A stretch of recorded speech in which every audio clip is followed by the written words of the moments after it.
Now, you'll notice that the emphasis is on the kingdom of Judah in the south, the line of David.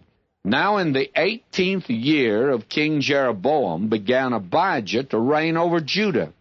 He reigned 3 years in Jerusalem. Now, listen to this. His mother's name also was Micaiah, the daughter of Uriel of Gibeah. And there was war between Abijah and Jeroboam. You see, internal strife, civil war, actually going on all this time. Now, will you notice verse 3, and Abijah set the battle in array with an army of valiant men of war, even 400,000 chosen men. Jeroboam also set the battle in array against him with 800,000 chosen men, being mighty men of valor. And Abijah stood up upon Mount Zemarium, which is in Mount Ephraim, and said, Hear me, thou Jeroboam and all Israel. Ought ye not to know that the Lord God of Israel gave the kingdom over Israel to David forever, even to him and to his sons by a covenant of salt? Yet Jeroboam the son of Nebat, the servant of Solomon, the son of David, is risen up and hath rebelled against his Lord.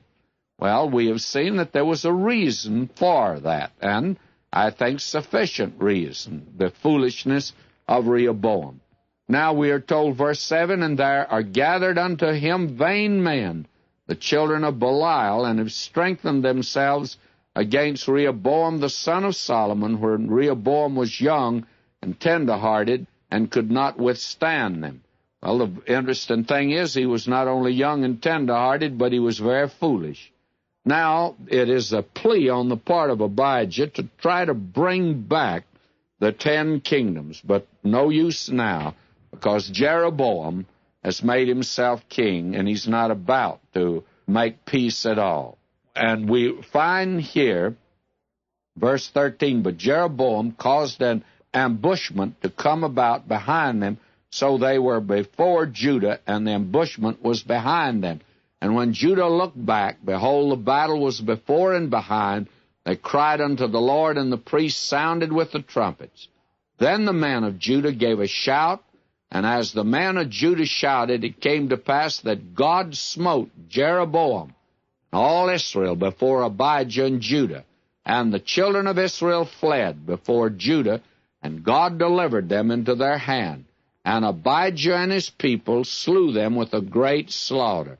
So there fell down slain of Israel 500,000 chosen men.